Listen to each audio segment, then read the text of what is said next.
con base a eso, y es un tema bien importante, un tema que tenemos que conocer muy a fondo, un tema que sé que a la gente no le gusta de pronto hablarlo, es un tema que la gente prefiere omitir, que prefiere callar, es un tema que buscamos, como se dice, que no nos despierten a una realidad, y menos cuando son de malas noticias, porque pues la noticia que hay y que mucha gente cree y conoce es que el rapto va a ser antes de la tribulación. Esto es lo que ha enseñado la iglesia, gran parte de la iglesia cristiana, y eso es pues lo que aguarda la gente en su corazón, esa esperanza, ¿no? Esa esperanza de que no va a tener que sufrir, es la esperanza de que no va a tener que pasar por ninguna dificultad, es la esperanza de que no vayan a tener que vivir de pronto lo que han vivido otros hombres en tiempos pasados, porque pues a pesar de que vivimos circunstancias, situaciones de dificultades, o podemos desde una parte espectador observar cosas que pasan en el mundo, pero como que a mí no me toca, a mí no me afecta, y pues eso me da tranquilidad.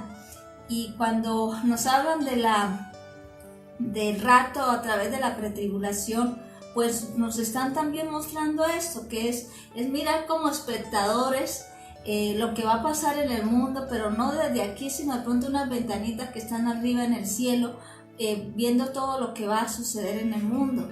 Y la realidad, amados, es que ¿por qué quise yo hacer este estudio? ¿Por qué quise comenzar a trabajar sobre este tema? Que para mí era muy importante en lo que estoy aprendiendo y conociendo del Señor.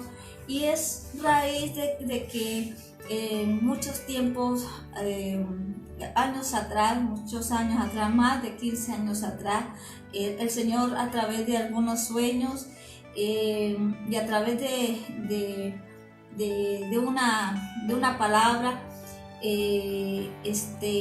yo pude observar de que para el tiempo del fin, yo no veía, cuando eso pues yo tampoco conocía, pero yo lo que observé a través de unos sueños que tuve, y a través de estar buscando la palabra del Señor, estar ahí cuando Dios empezó a permitirme abrir la Biblia y empezar a entender la palabra de una manera clara, y era el Espíritu Santo enseñándome. Una de las cosas que yo pude ver ahí era el tiempo del fin, el tiempo donde venía el Señor, y yo vi tiempo de angustia, vi tiempo de situación, y en el sueño que tuve también eso lo observé. Sin embargo, yo era una bebé espiritual, y pues esto no lo podía hacer algo como cierto. Recibí el consejo de pastores, y bueno, lo que ellos me enseñaron en ese momento era que eso no era así, y que era otra cosa, que se viviera que era un rapto antes de la tribulación, y que nosotros no íbamos a pasar eso. Que eso también yo lo creí durante muchos años, amados.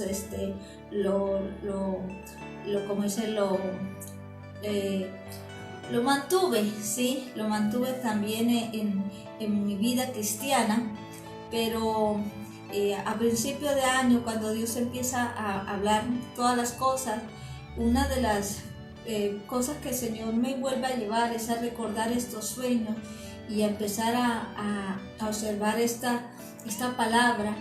Y fue cuando yo dije, yo necesito saber realmente, Señor, por qué yo tuve estos sueños, y por qué me enseñaron otra cosa.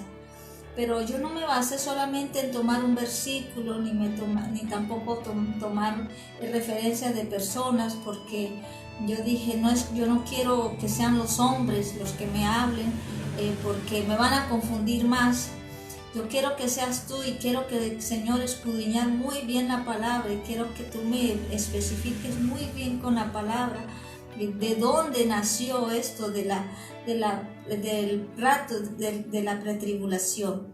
Y amados, esto es algo que vengo haciendo hace más de 3 meses, trabajando en este tema como otros temas, y pude encontrar muchas bases, pero vamos a iniciar con algo que yo quiero que leamos en la palabra del Señor, que está en Hechos,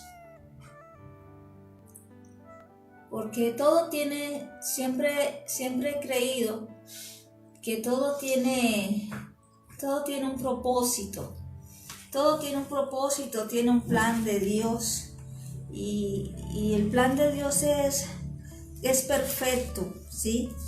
Dios no es un Dios de confusión, porque lo que Dios no desea ni pretende hacer con todo esto, que quiera enseñarnos, y sobre todo yo invito a los pastores, creo yo que es un tiempo que este versículo que voy a leer, creo que es un versículo que requerimos nosotros empezar a examinar y pedir dirección al Señor. Hechos capítulo 3, el versículo 19, dice la palabra del Señor así. Vamos a ver desde el versículo 18, dice: pero Dios ha cumplido así lo que había antes anunciado por boca de todos sus profetas, que su Cristo había de padecer. Así que arrepentíos y convertíos, para que sean borrados vuestros pecados, para que vengan de la presencia del Señor tiempo de refrigerio. Y Él envía a Jesucristo, que os fue antes anunciado. Amén. Vemos que aquí el Señor, vamos al versículo 21, para terminar, dice: a quien de cierto es necesario que el cielo reciba. ¿Hasta cuándo? Vamos a ver, que el cielo reciba hasta los tiempos de la restauración de todas las cosas. Cuando yo estuve orando al Señor para poder enseñar este mensaje del día de hoy, yo le decía al Señor: Señor, esto es un mensaje complejo que puede llevar a la gente a más confusión, y yo sé que tú no eres un Dios de confusión. ¿Cuál es el propósito? ¿Cuál es el plan por el cual tú hablas y deseas que sean sacadas a la luz muchas cosas que nosotros venimos errando en enseñanzas, en doctrina, en nuestra fe? Y el Señor me lleva a esta palabra. Estaba estudiando Hechos y el Señor me lleva a este versículo. Dice que es necesario que el cielo retenga ya al Señor hasta que se hayan cumplido los tiempos de restauración de todas las cosas. Cuando el Señor viene, amados, a la tierra, el Señor Jesús viene aquí, hace ese sacrificio, cumple con ese pacto que había de promesa de poder liberarnos de la condenación, del pecado, de la muerte eterna. De igual, aquí es donde comienza, y lo he hablado antes, comienza el plan de Dios de restauración realmente de todo lo que se debe restaurar, ¿sí? ¿Y qué debía el Señor restaurar? ¿Qué debía el Señor en nosotros? Cumplir muchas cosas que debía el Señor completar en cada uno de sus hijos, y sobre todo en el pueblo de Israel. Pero más para este último tiempo, amados, nosotros venimos de más de 2000 años, y sabemos que venimos de una iglesia, que nacimos de una iglesia que fue formada por Constantino bajo principios de ideologías, de idolatrías y de muchos tipos de pensamientos que nos sembraron, y que con el tiempo, poco a poco, como uno de ellos, Martín Lutero, sale a la luz y empieza a dar a conocer la necesidad de nosotros empezar a darnos cuenta de muchos engaños en el cual estábamos. La situación, amado, es que a pasar de esto, los tiempos, el enemigo, porque yo digo es el enemigo, Satanás, intenta y trata a través de los tiempos seguir mirando cómo nos sigue engañando, cómo nos sigue llevando a mantenernos en el engaño que él ha querido siempre.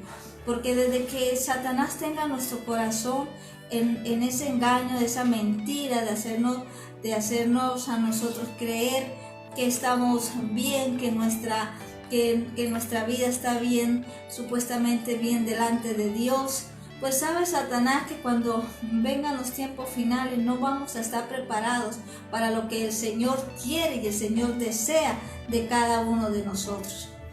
Creo yo que este es el tiempo de cumplimiento, de restaurar todas las cosas, y entre las cosas que hay que restaurar, creo yo, son muchas enseñanzas que nos han dado, y tendremos que nosotros revisar esas enseñanzas, realmente qué dice la palabra de Dios y cómo la palabra de Dios realmente apoya esto, y no que la apoye con 1, 2 o 3 versículos. Siempre he conocido, y a través más de estos estudios he podido ver que Dios es un Dios que no cambia. Dios en su tiempo siempre repite todas las cosas, ¿sí?, que han venido sucediendo, que han pasado antes. El Señor es un Dios que nos permite a través de todas estas cosas seguirnos recordando, seguirnos amonestando, seguirnos anunciando que tenemos que nosotros persistir, y tenemos que insistir en llevar una vida realmente de santidad. Y por eso, a través de las cosas que se han vivido por lo largo de los tiempos, de la línea del tiempo hasta el día de hoy, las cosas se siguen repitiendo, ¿sí? Y se continuarán hasta que Él venga.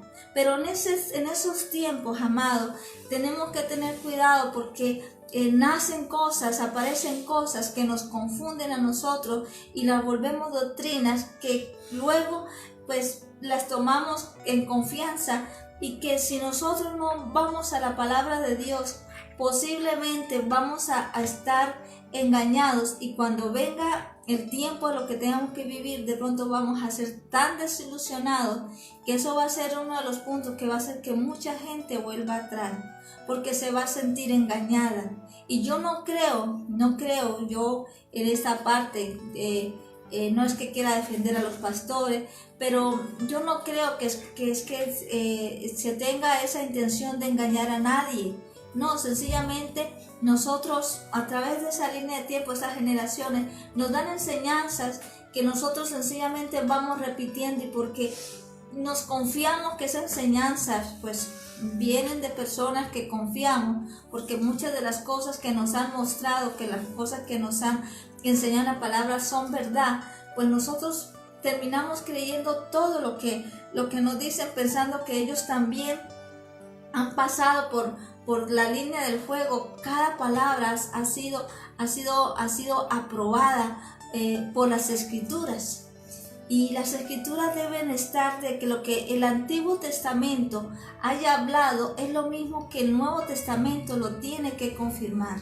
Es el primer punto base en el cual tú debes tomar una palabra que Dios habla en la Escritura, una palabra que el Señor te dé a conocer. Es lo que el Nuevo Testamento, como Pedro, como Pablo, cualquiera de los apóstoles, ellos no hicieron sino simplemente fue hablar acerca de lo que Dios venía hablando desde los tiempos de Moisés, los tiempos de Abraham. Ellos lo único que llevaron siempre fue a entender al pueblo la necesidad de que nosotros teníamos que ser un pueblo apartado, un pueblo que fuera para Dios, un pueblo que teníamos que conocer lo que el mundo ofrecía, y que a pesar de lo que ofreciera el mundo, nosotros teníamos que ser diferentes a ellos. Este tiempo, amado, que estamos viviendo nosotros, esto que está viviendo el mundo, es un tiempo donde el enemigo está levantándose con toda la fuerza como un río para mirar a ver a quién va a arrastrar. Y nosotros tenemos que entender algo, tenemos que saber algo, y es que nosotros, el Señor dijo algo, que su reino no era de este mundo. Partamos de ahí ese otro punto. El Señor dijo que su reino no era de este mundo. Y que al mostrarnos al Señor que su reino no es de este mundo, amado, tenemos que entender que en este tiempo, en este mundo, nosotros tenemos que saber que más lo que vamos a ver al Señor, tenemos que saber que vamos a tener que ser los que vamos a tener que enfrentar, y tenemos que estar con los tiempos finales, las guerras finales, donde Dios va a manifestarse en poder y gloria para Él restaurar su reino. Pero que necesitamos entender que la única forma que yo puedo estar seguro de que realmente estoy del reino de Él es entendiendo que mi vida debe buscarse diariamente a vivir una vida de santidad, una vida realmente obedeciendo los mandamientos, una vida realmente en adoración a Él, dejando de amar las vanidades, las cosas de este mundo, no permitiendo que nuestro corazón se dañe, ¿sí? Porque todo esto es necesario. ¿Y por qué lo quiero decir ahora, amado? Porque yo quiero que ustedes conozcan en esta noche esta teoría del rapto, de la pretribulación que nos han enseñado a nosotros. La explicación, primeramente desde la parte bíblica que usan los pastores, que usan las iglesias, para nosotros darnos a conocer que hay un rapto de pretribulación. Y vamos a ver primeramente, según, ¿sí?, lo que las enseñanzas que da la iglesia cristiana, y es que utilizan dos versículos que son muy claves para mostrar este rapto de pretribulación. Y el primer versículo está en 1 Corintios capítulo 15, el versículo 51 y 52. Vamos a ir a 1 Corintios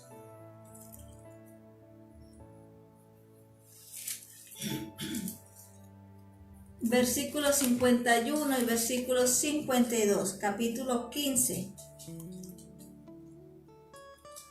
Dice: he aquí os digo un misterio, no todos dormiremos, pero todos seremos transformados, en un momento, en un abrir y cerrar de ojos, a la final trompeta, porque se tocará la trompeta y los muertos serán resucitados incorruptibles y nosotros seremos transformados.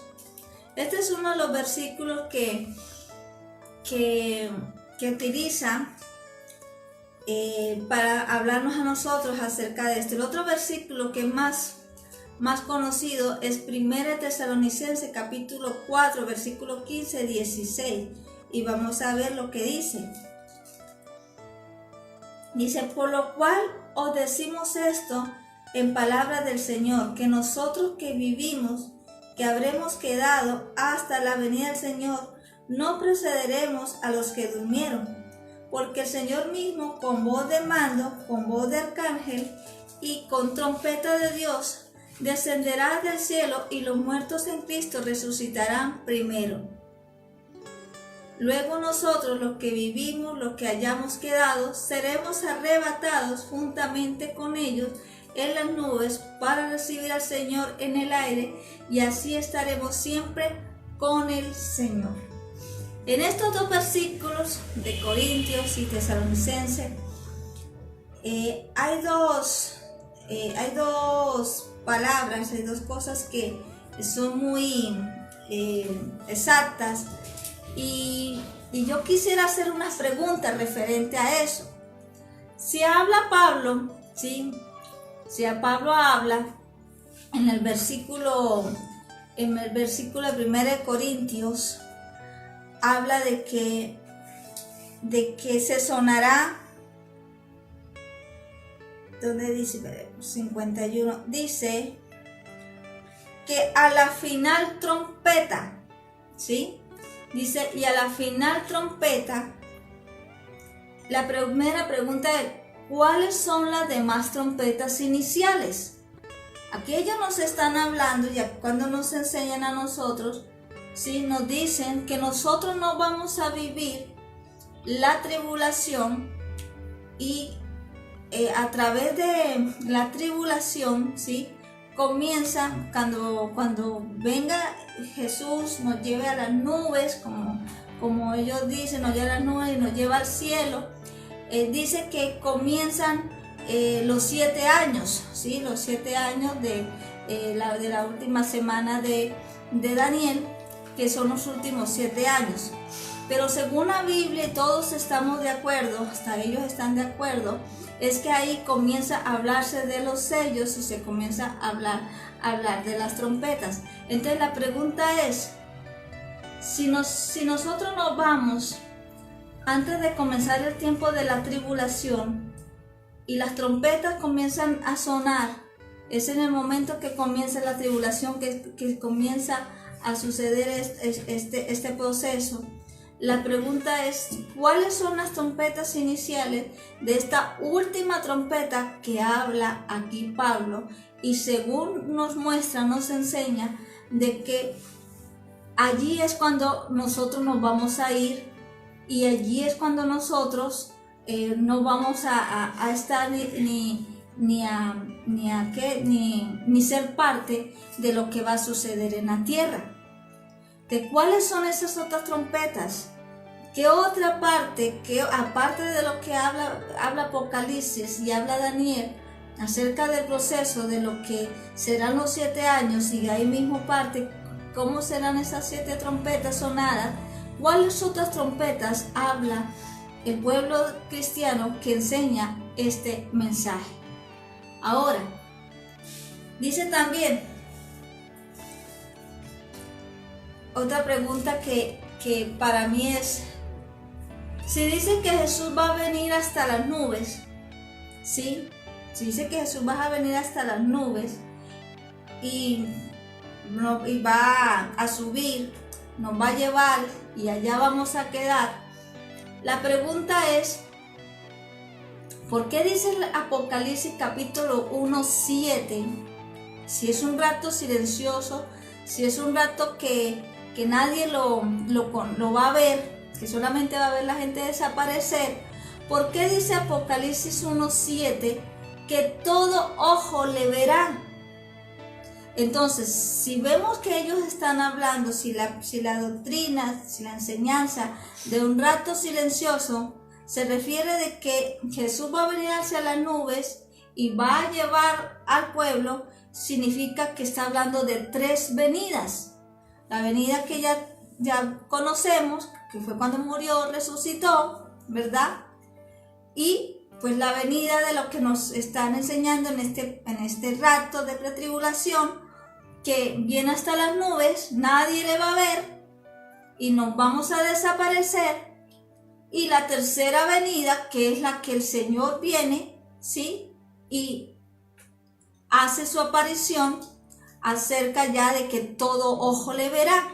La pregunta es, ¿dónde está en la palabra del Señor?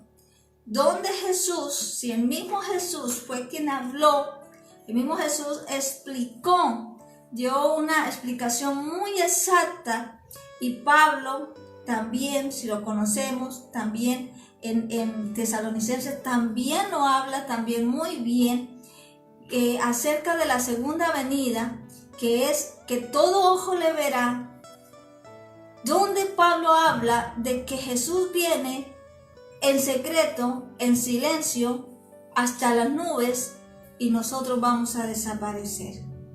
¿Dónde viene? ¿Dónde está eso? Porque no es tomar un versículo como pues lo estamos tomando, como tomamos este versículo de Tesalonicenses, este versículo de Corintios y otros versículos que quisiéramos enseñar, porque son varios versículos, pero son versículos, son textos aislados, que eso es lo que no comprendo porque el cuerpo pastoral, conociendo y sabiendo, y en lo que nos han a nosotros, nos han formado en la parte hermenéutica, sabemos que nosotros no podemos tomar un versículo aislado para generar o crear una ideología y menos una doctrina. Nosotros tenemos que saber que ese versículo tiene que estar apoyado de todo lo que está hablando el contexto anterior y el contexto posterior. Entonces, ¿dónde está, sí, la tercera venida?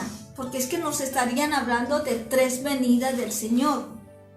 Y la Biblia solamente enseña que viene 2 veces. La que ya vino, la que resucitó, subió al cielo, y la que estamos esperando, que es la que todo ojo le verá. Entonces, ¿qué pasa con esto? ¿Qué sucede con esto? Si el Señor mismo en su palabra nos están dando a ver y a conocer de que solamente la Biblia nos habla 2. Ahora, ¿qué pasa con Mateo capítulo 24? ¿Qué sucede con Mateo capítulo 24, versículo 29? Que el mismo Jesús, porque no fue Pablo, no fue Mateo que lo inventó, no fue Santiago, el mismo Jesús dice en Mateo 24 versículo 29, habla algo que a mí me sorprende y ya les voy a decir a ustedes porque quiero entrar a ese punto para poderles enseñar a ustedes por qué sale esto de ahí. Capítulo 24, versículo 29 dice lo siguiente: e inmediatamente, escucha bien, e inmediatamente después de la tribulación de aquellos días, el sol se oscurecerá y la luna no dará su resplandor, y las estrellas caerán del cielo, y las potenciales de los cielos serán conmovidas. Entonces, mira bien, aparecerá la señal del Hijo del Hombre en el cielo. Amados, ¿por qué Mateo 24, si lo habla tan claro que la venida del Señor viene después de la tribulación y que el Hijo del Hombre se verá allí, y que Mateo 24 también habla, que dice más adelante que habrán 2 en el campo, uno desaparecerá y otro se quedará? ¿Por qué entonces tomamos el versículo solamente donde dice que estarán 2 en el campo, uno desaparecerá y otro se quedará, para decir que pertenece a esa tercera venida, que no sé de dónde está? Porque si estuviera, si existiera, o Jesús o Pablo lo explicaría. Pero Pablo mismo habla acerca de que es necesario que en la última trompeta es que aparecerá antes de la ira. Porque tenemos que también tener en cuenta algo. Es muy diferente la tribulación que la ira de Dios. La tribulación, amados, se basa en cuanto a la guerra que el mundo va a vivir a causa de las consecuencias de la maldad que hay en la tierra, que aprovecha Satanás para poder al pueblo, remetir contra al pueblo, cuando ya sabe que se acabó su tiempo, para destruir y matar a sus santos, matar a los hijos de Dios, a los escogidos de Dios. Y esta guerra, esto Dios lo permite, porque usted dirá, ¿por qué Dios permite esto? Porque, amados, es necesario que nosotros entendamos y comprendamos lo que no hemos querido comprender por muchos siglos atrás, por muchos miles de años atrás, de que nosotros realmente no hemos obedecido al Señor. Nosotros realmente estado apartados del Señor. Y que hemos sido partícipes de todas las cosas que este mundo ha traído, ya ha venido enseñando, ya ha venido haciendo llevar a que el mundo haga, se complazca y conviva en medio de esos placeres, esas vanidades del amor al dinero, el amor al pecado, a la mentira, al engaño. Entonces, ese tiempo de tribulación, todo esto que vamos a tener que vivir, Dios nos va a permitir para poder depurar nuestros corazones, para poder nosotros limpiarnos, para poder nosotros observar y conocer realmente que aquello que nosotros le dimos toda nuestra vida, todo nuestro corazón, le dimos el primer lugar y dejamos a un lado a Dios, esto mismo nos va a traer consecuencias. Desde el punto de la consecuencia que nosotros dañamos la tierra, dañamos la creación, ¿sí? Nunca le dimos lugar a que la tierra fuera cuidada, que la atmósfera fuera cuidada, que la fauna fuera cuidada, que la flora fuera cuidada, sino que nos encargamos de destruir y todo eso trae consecuencias. El mismo Dios de Abraham, el mismo Dios de Moisés, el mismo Dios que a través de los profetas les advertía y les decía a ellos que tenían que apartarse de todas aquellas cosas, de todos aquellos hombres, aquellos pueblos que los contaminaban y los llevaban a ser partícipes de todas las abominaciones de ellos. Es el mismo Dios que hoy, hasta el día de hoy, nos sigue diciendo que nos apartemos de todas aquellas abominaciones que el mundo a diario nos dice que participemos y nosotros continuamos participando. Entonces, el tiempo de tribulación es la parte donde nosotros mismos, por causa de nuestra desobediencia, así como lo vivió el pueblo de Israel, y ahora voy a tocar un tema bien importante, así como lo vivió el pueblo de Israel, ¿sí? Y que a ellos por causa de la desobediencia tuvieron que ser castigados, tuvieron que ser cautivos, tuvieron que vivir mucha persecución y tuvieron que asistir a cosas muy fuertes. Lo mismo va a suceder con el tiempo del fin para aquellos que somos los que vamos a ver al Rey en su hermosura, los que vamos a ver al Rey de Reyes.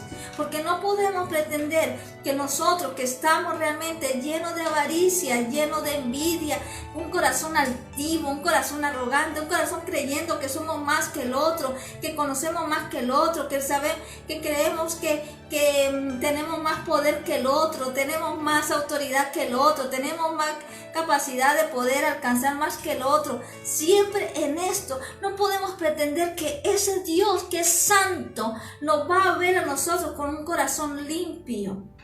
Él no necesita limpiarnos, necesita purificar, y toda esta base de la tribulación va a ser para esto. Pero lamentablemente nos vendieron una doctrina que no existe para darnos a nosotros una mentalidad a la que nosotros nos gusta escuchar, que todo está bien, que como vivimos estamos bien y que nosotros, por causa de que nosotros fuimos salvos por gracia, podemos nosotros seguir pecando, que Dios nos entiende y que nuestras debilidades, en nuestras emociones, en nuestro carácter, Dios a eso no le va a dar atención. Y así sucios como estamos en nuestra mentalidad, en nuestro carácter, en nuestro comportamiento, así Dios nos va a llevar. No, amados.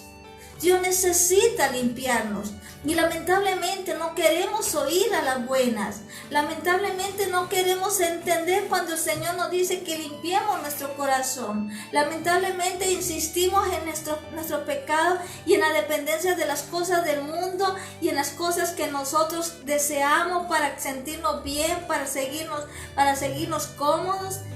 Y no nos apartamos realmente para Dios. No queremos obedecer. Entonces por eso necesitamos ser pasados por allí. Pero esta doctrina, déjame decirte, que nace o aparece con ese propósito de llevar al hombre seguir creyendo de que no necesita hacer ningún esfuerzo para vivir en santidad, que no necesita hacer un esfuerzo para tener un corazón limpio y puro. ¿Por qué? Porque simplemente, sencillamente, así como estamos, solamente creyendo que hemos recibido al Señor en nuestro corazón, y porque nosotros vamos a una iglesia, o porque nosotros damos los diezmos, y que nos acostumbramos que como por causa de que no somos capaces de vivir en santidad, entonces nos acostumbramos y entonces a pagar pactos para recibir bendiciones. Eso es otra doctrina que nos enseñaron. Esa es otra enseñanza que también tenemos que corregir, pastores. Esa es una de las cosas que Dios ha estado hablándome todo este tiempo, de hablar al pastor, de hablar a los siervos del Señor, que debemos corregir y debemos nosotros limpiar el santuario. Somos los primeros que hemos llevado a que el santuario de Dios, que la verdad de Dios, nosotros mismos somos los que estamos nosotros prevaricando, somos nosotros los que estamos llevando nosotros a estar contaminados, porque estamos entrando al altar, estamos llevando nosotros al pueblo a que, como no somos capaces de vivir en santidad, no podemos recibir bendiciones porque no estamos limpios, no estamos realmente en santidad. Entonces hagamos pacto para que podamos recibir bendiciones, y esto no es así, amado. Dios nunca en su palabra, ¿dónde está en su palabra que dice que tenemos que dar un pacto, que tenemos que dar para poder recibir una bendición? Cuando se llevaban las ofrendas en el Antiguo Testamento, allí al altar, era para purificar, era para limpiar, era para que el sacerdote purificara y limpiara, pero porque no había el sacrificio que era Jesucristo, y el pecado del hombre por causa de Adán y Eva ahí continuaba y se sostenía. Pero cuando viene el Señor, hace ese sacrificio total, entonces ya tú y yo somos libres y tenemos nosotros la capacidad de poder entrar libremente a la presencia de Dios, arrepentirnos, el librarnos de toda maldad, y Él de esa maldad nos purifica. Y si vivimos en obediencia, si vivimos apartados realmente para el Señor, haciendo su voluntad, el Señor nos promete: todo lo que pidas lo recibiréis. Entonces, ¿qué tenemos nosotros que mirar? ¿Qué enseñanzas, qué doctrinas entraron con base a esto? Y yo les voy a hablar de las personas donde nacieron estas doctrinas, porque esto no fue algo que fue porque Dios hizo una revelación y lo escribió con el dedo en una Biblia, nada. Le voy a mostrar, le voy a enseñar quién fue la primera persona que hizo esta teoría, esta ideología, y que luego se comenzó a llevar con influencia, y a quienes influenció. La primera persona de donde nació, y ustedes lo pueden buscar en internet, se llama Emanuel Lacunza. Lacunza era un sacerdote jesuita. Lacunza era un sacerdote jesuita de la Compañía de Jesús. No más para comenzar de ahí, amados, tú y yo ya hemos aprendido quiénes eran los jesuitas y el tipo de mentalidad que tenían los jesuitas. Si no me crees, tú puedes encontrar esto en internet, y te voy a decir quiénes encontraron esto de la parte evangélica y tomaron la teoría de este hombre. Emanuel Lacunza inició la primera etapa de su vida sacerdotal en una completa normalidad, pero en el año de 1767 los jesuitas, por parte del rey Carlos III, fueron expulsados de España. ¿Sí? En el año 1767 los jesuitas fueron expulsados de España, y cuando fueron expulsados, pues uno de los que fueron expulsados fue Emanuel Lacunza. Él, cuando sale de allí, entonces se va para Londres a vivir allí, y en medio de tener ellos que estar un poco escondidos por lo que estaban siendo de alguna otra manera, estaban siendo buscados, no les permitían a ellos ningún tipo de actividad religiosa. Entonces Lacunza comienza a hacer unos estudios. Él empieza a hacer unos estudios en el año 1812, y ese estudio, ¿sí?, lo publica, se llama así, Venida del Mesías en Gloria y Majestad. Ese es el nombre que él le da a esta parte de este libro, de este artículo. Eso lo encuentra ustedes pueden entrar también a internet, buscan la biografía de Manuel Lacunza, y ahí están todos los documentos de que él escribió y explicando, y él mismo advierte, él mismo dice, es una hipótesis. O sea, él, entre todos sus estudios, en todo lo que él estaba haciendo, buscando, mirando, él empieza a sacar una teoría acerca de que el Señor venía, ¿sí?, antes del fin, porque como ellos eran santos, ¿sí?, como ellos eran santos, ellos no podían estar en ese momento donde iba a haber tanto dolor y tanto tormento. Entonces él dice, eso está en el capítulo 4 de ese documental que él mismo escribe, y dice que eso es una hipótesis que él muestra para que la analicen. Por tanto, la Iglesia Católica toma estos documentos, los estudia y no le dan aceptación. ¿Sí? La Iglesia Católica, cuando empiezan a sacar todo esto, pues primero porque me imagino que era jesuita, porque fue un tiempo donde la Iglesia Católica y los jesuitas estaban separados, por tanto de que los jesuitas estaban teniendo jerarquía y estaban queriendo adueñarse de la parte de la Iglesia Católica, ¿sí? Que es lo que vemos que ya lograron, que los jesuitas son los que en este momento están mandando no solamente sobre la Iglesia Católica, sino están mandando ya sobre el mundo, porque ese era uno de los propósitos de la Iglesia, de la compañía de los jesuitas. Entonces, la Iglesia Católica pues no le da sentido a esto, lo rechaza, primeramente creo yo porque venía de parte de aquellos que querían tomar control sobre ellos, y precisamente el rey de España los había expulsado.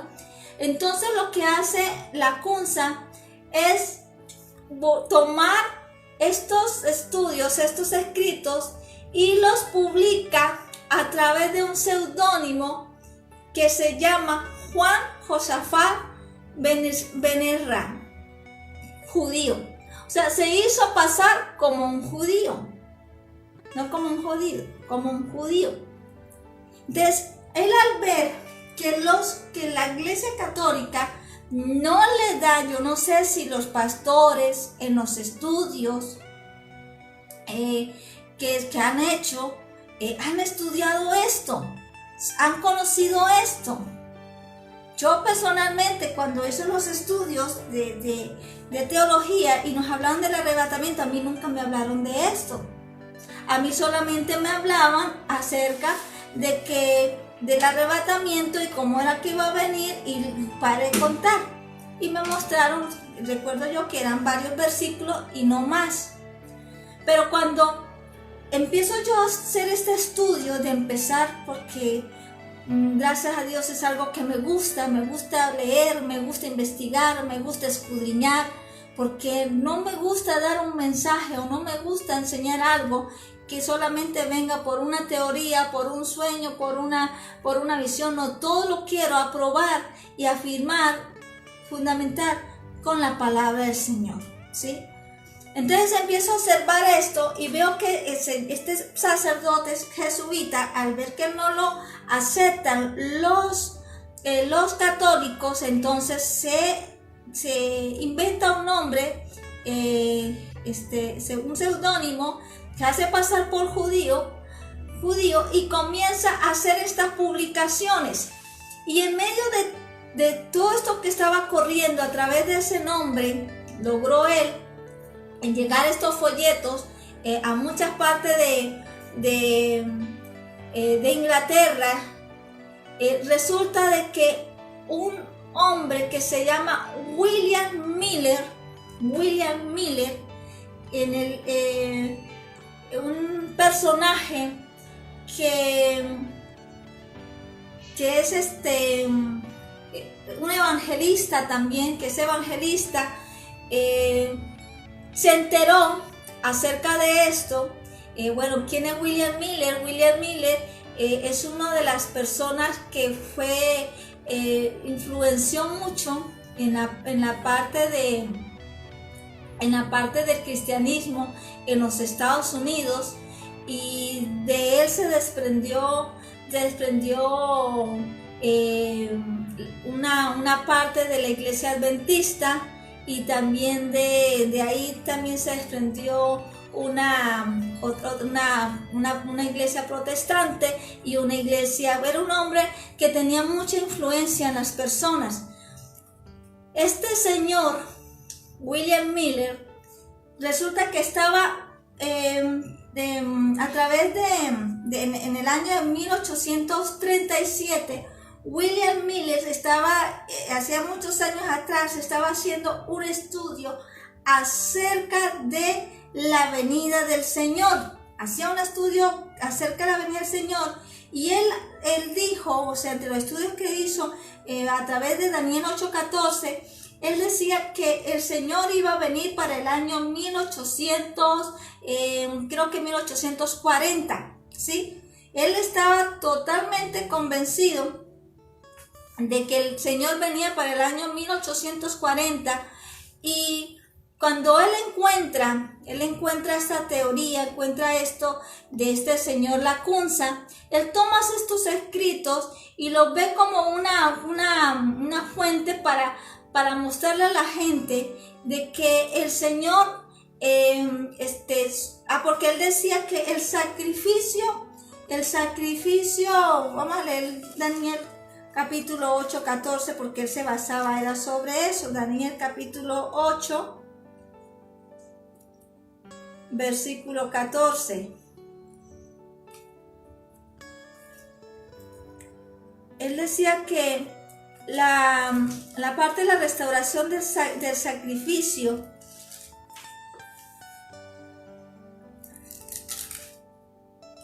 dice: hasta 2300 tardes y mañana luego el santuario será purificado. Bueno, él decía, William Miller decía que el santuario se iba a purificar en la venida del Señor, que era cuando el Señor iba a venir e iba a destruir la tierra, y cuando él encuentra esta teoría de este señor Lacunza, entonces él toma esta teoría para decirle al pueblo que ellos no iban a vivir ese proceso de tribulación, porque el Señor le había mostrado. Él se tomó esa teoría, se la tomó como propia, o sea, que él se la tomó fue como algo propio, pero luego con los años se descubre que no, que había nacido era de otro personaje.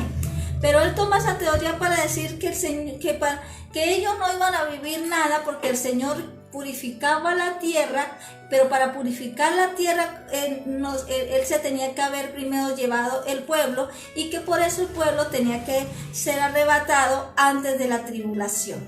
Ese fue este segundo personaje, William Miller. Pero vamos a hablar del tercer personaje, que es el que me interesa que ustedes conozcan y que ojalá los pastores conozcan para que los estudien. Y creo que lo conocen porque es un famoso evangelista. Un evangelista muy famoso en los tiempos de los años de 1830, 1840, y se llama John Nelson Darby. John Nelson Darby era un evangelista anglo-irlandés y era una figura que tenía gran influencia entre el pueblo cristiano, ¿sí? Él también, ¿por qué tenía esa influencia, amados? Y aquí voy para algo. Él es el padre del dispensacionalismo. ¿Y qué significa eso? Él fue el que también, tengo que decir así, el que inventó también la teoría, la doctrina de que el pueblo de Israel había sido repudiado por Jesús porque no la había recibido y que ya no era el pueblo de Dios, ¿sí?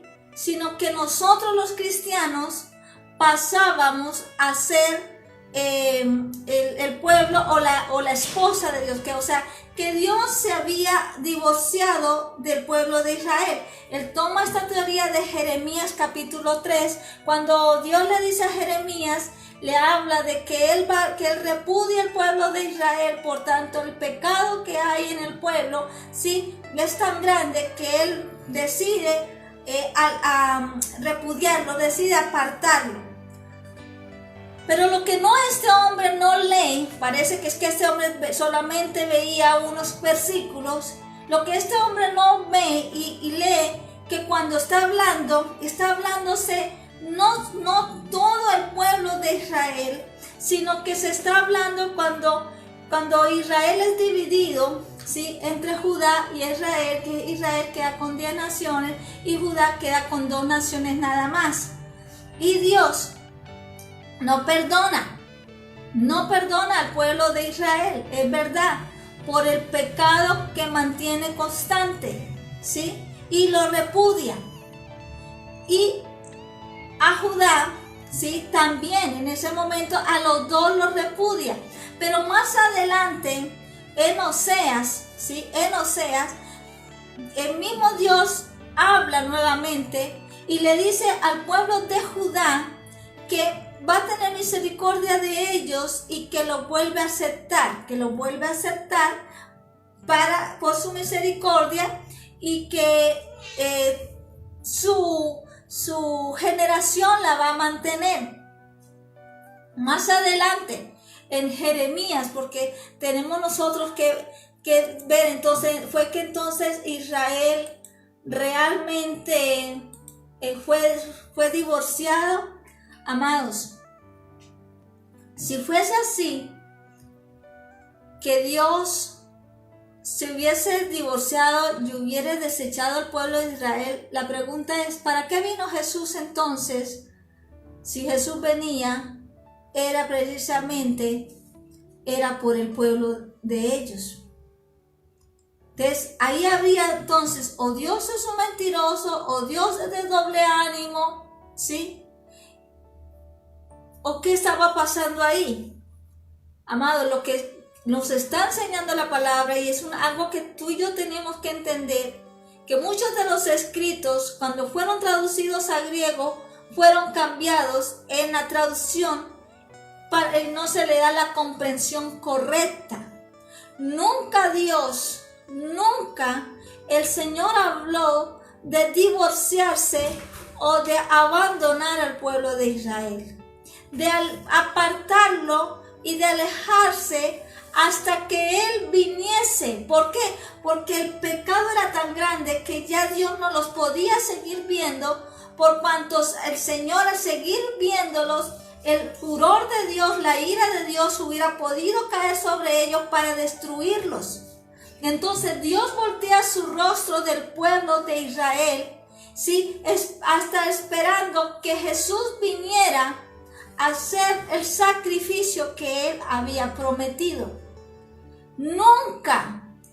Gálatas, Romanos, Pablo enseña, Pablo corrige acerca de esto. Pablo le dice a los romanos, dice, no se crean ustedes gentiles, ¿sí? Que si Dios no perdonó al pueblo de Israel por sus pecados, que a ustedes se les vaya a perdonar. Cuando habla en Gálatas, a los de Gálatas también los amonesta, también los exhorta, hablándole de igual manera que la promesa está con Israel y que ellos están utilizando la fe, la gracia para seguir pecando. Y les dice que por Abraham es que todas las promesas entran. Amado, eso está en la palabra de Dios. Pero este hombre, John Nelson Darby, empieza a generar una teoría diciendo de que el pueblo de Israel, el pueblo de Dios, que es Israel, dice que ya no es el pueblo de Dios, que él cambia, y cuando nos da a nosotros por causa que le rechazó. Entonces, ¿qué fue lo que dijo Jesús cuando le dijeron los apóstoles? Mira, Señor, atiende a esta mujer que está muy cantaletuda, está muy desesperante, despáchala. Y Jesús le dice, yo he venido es por las ovejas perdidas. ¿A quién se está refiriendo? ¿A los gentiles? No, se está refiriendo que viene a llevar y hacer la misión de como simiente que había prometido a través de Abraham para que pudiese Dios acercar otra vez al pueblo. Pero nunca el Señor ni se divorció ni desechó al pueblo de Israel, como lo dijo John Darby. ¿Y prueba dónde está? Prueba está de que él se unió. Bueno, ¿de dónde saca John Darby esta teoría? Según él, una hermana de la iglesia, ¿de dónde saca la teoría del arrebatamiento de pretribulación? Según John Darby, dice que una hermana de la iglesia tuvo un sueño donde el Señor le mostró que la gente subía se iba por las nubes. Y a través de esto es que saca la teoría de la pretribulación, del rato de pretribulación. ¿Sabes qué creo yo? Me causó curiosidad porque a mí me gusta leer mucho la biografía de la gente. El nombre de esta mujer, según la que tuvo este sueño, se llama Margaret MacDonald, algo así. Y resulta de que donde fue bautizado este hombre es en la provincia Margaret. ¿Qué veo yo? Le dio pena decir, perdón, esto lo digo yo, esto lo analizo yo, decir que encontró esta teología o encontró esta teoría de un jesuita. No fue capaz de decir, mira, encontré estos escritos de un jesuita que habla esto y me parece que es verdad. No, sino que él dice que una mujer le dio un sueño y en ese sueño, por medio de ese sueño, a él se le revela que es una pretribulación lo que va a haber. Y resulta que John Darby estaba apadrinado por una mujer muy rica, muy influyente, que era viuda. Y esta mujer es la que comienza a darle a él todos los recursos para que él empiece a dar a conocer esta teología. Y es cuando conoce también al Señor, conoce ay, ahora me perdió. A Ciro Ingerson Scofield. ¿Saben quién es él? Ciro Ingerson Scofield. Este señor es dueño de unos tomos de conferencia muy conocido y que sacó una Biblia que es esta, la Biblia Scofield. Esta Biblia, amados, es la que muestra, yo misma la tenía, yo misma la estudié, y cuando me empiezo a enterar de todo esto, yo empecé a revisar.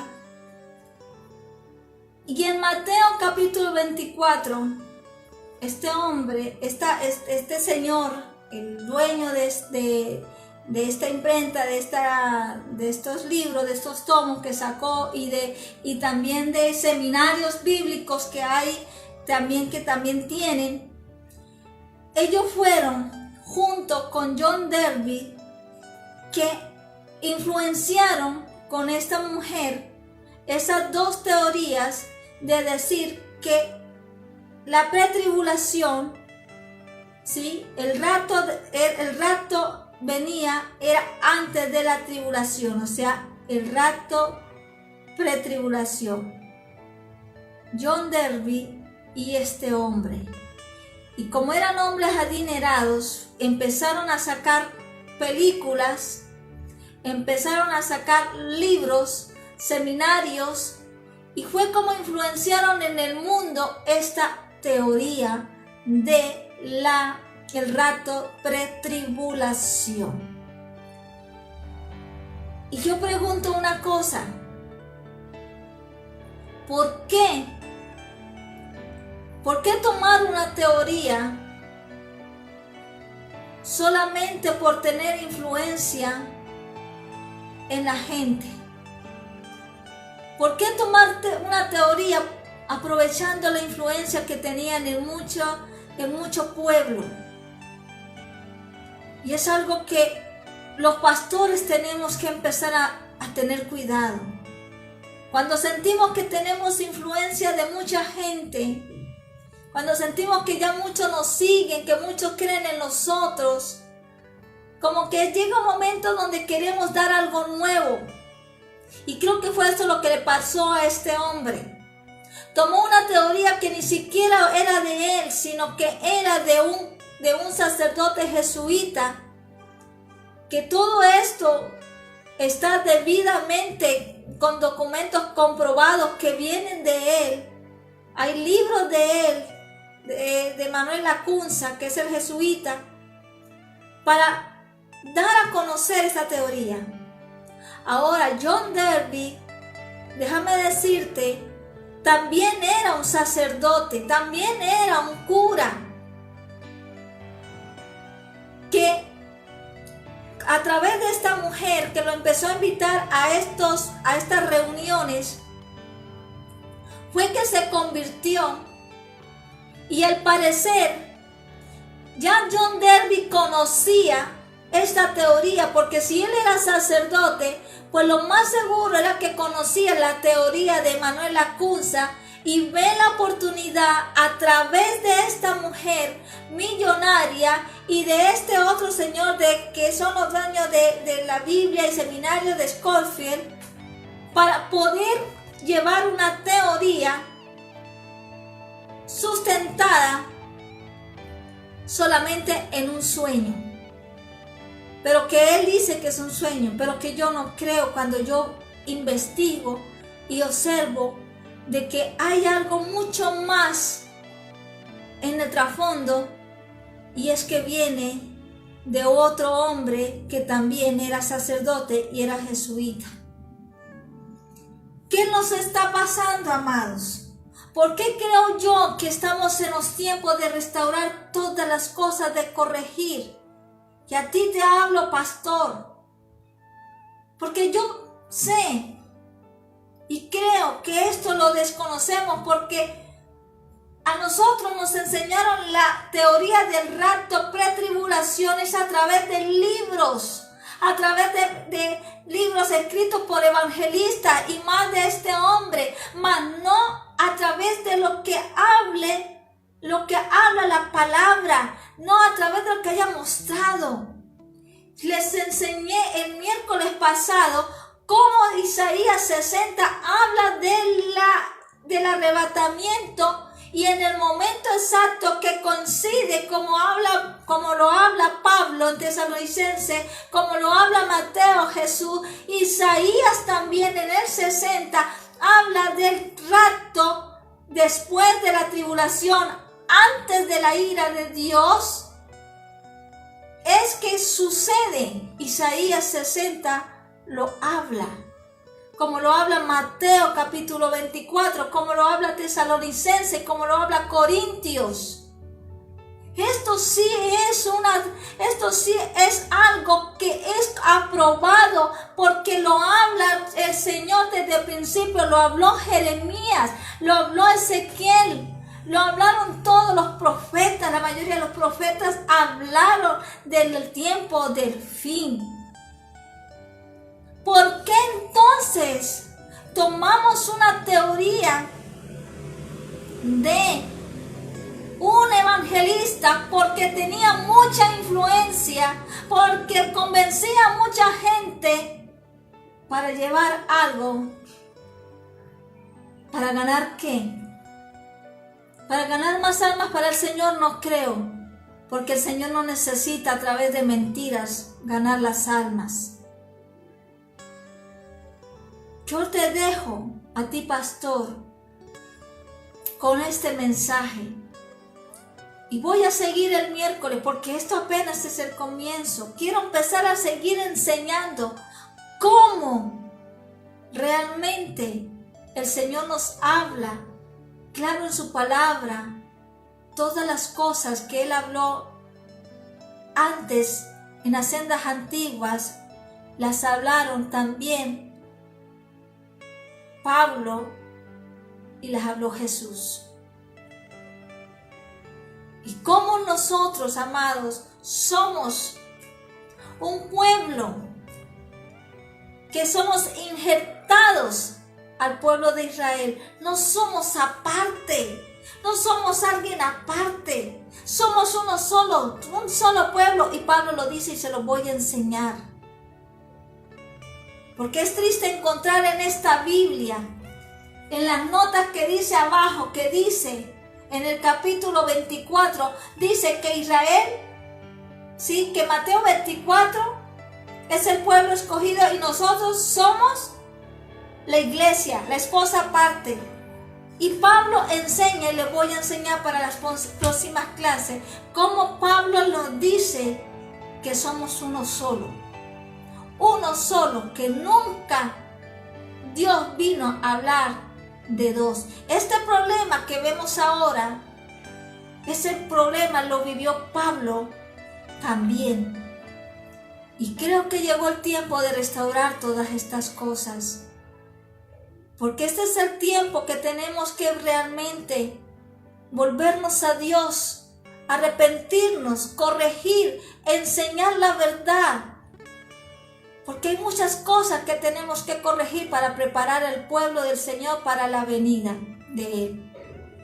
Y vamos a tener un tiempo muy corto, amados.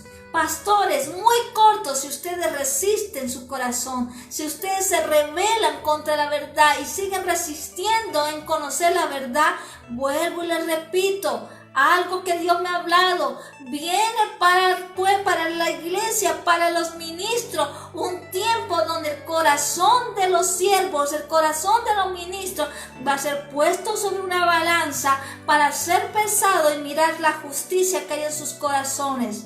Y si no son aprobados, Dios va a tomar contra ustedes un tiempo para empezar a mover sus corazones, para sacudir sus vidas, para que ustedes se puedan despojar de todo ese engaño que hay en su mente, que hay en su alma, en su espíritu, y que ustedes se resisten a reconocer, venir a Dios, arrepentirse y buscar en las Sagradas Escrituras. Porque el Señor lo vas a encontrar. Si ustedes no hacen esto ahora, este tiempo que está hasta finales, este tiempo comienza en mediados de septiembre hasta finales, ese tiempo van a estar en una balanza, el corazón de ustedes, y van a ser encontrados faltos en justicia porque no están predicando la verdad. Pero Dios en su amor sabe que ustedes han recibido enseñanza que no es porque ustedes quieran engañar, sino porque no les han enseñado la verdad, pero que ustedes tampoco se han detenido a buscar y a escudriñar la verdad. Y este es el tiempo que Dios los está mandando a escudriñar la verdad, a corregir y a hablarle al pueblo la verdad, para que se prepare el pueblo para su venida. Y en la venida del Señor todos vamos a ser probados, vamos a ser pasados por el fuego. ¿Para qué? Para que todos, porque aquí no hay más unos que otros, todos, nuestro corazón ha estado delante de Dios en pecado, y aquel que quiera ser el primero, dice la palabra, va a ser el último. Y aquellos que creíamos más pecaminosos no se nos agarraron, que son los que más se van a convertir. Pero ¿dónde van a estar todos estos? En medio de la tribulación, que es donde Dios va a comenzar a hacer la obra directamente Él con Él. Y es cuando Él dice en Jeremías que Él será pastor de ellos y que Él mismo escribirá su palabra en los corazones. Por eso, tu misión, mi misión, te hablo a ti, pastor, es que nosotros seamos en este momento entendidos, nos despojemos de toda altivez, de todo conocimiento, y no nos dé miedo, porque estamos tan aferrados a esta tierra que no nos damos cuenta que seguimos aferrados al príncipe de este mundo, porque Jesús no reina en esta tierra. Jesús no va a reinar aquí. Y si tú quieres realmente ser hijo de Dios, tienes que desear, anhelar la venida del Señor, porque Él no va a reinar en esta tierra. Él va a venir, pero para hacer un juicio, purificar esta tierra y levantarnos a nosotros para entregarnos una nueva.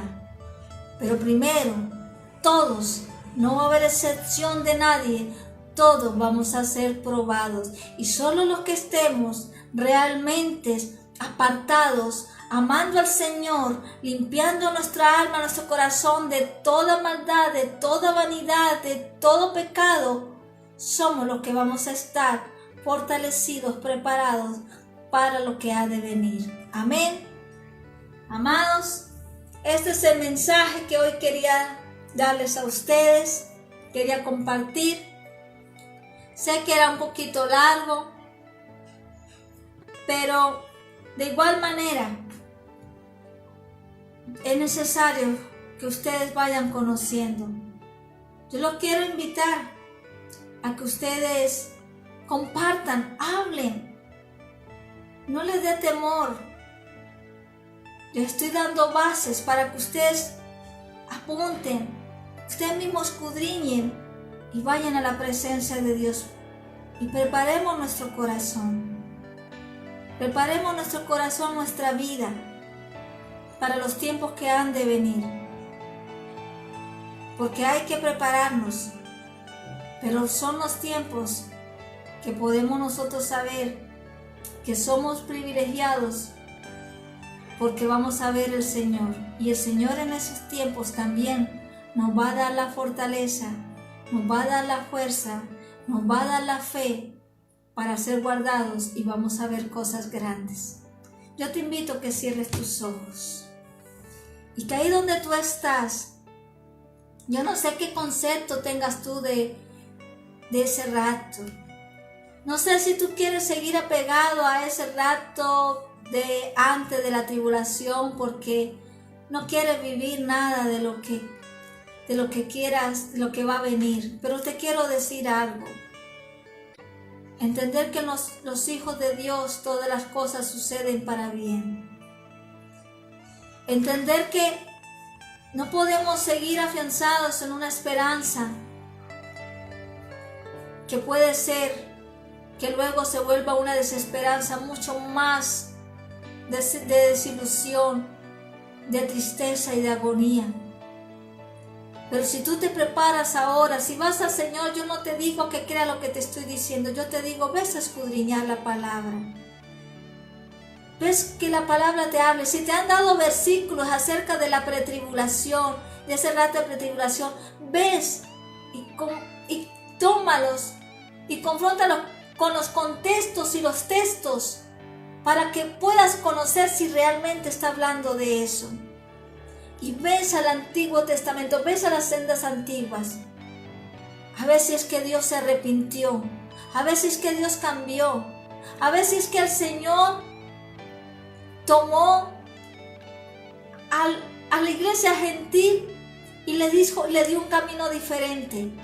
Pablo dijo que no, Pablo lo enseña y lo vamos a mirar más adelante.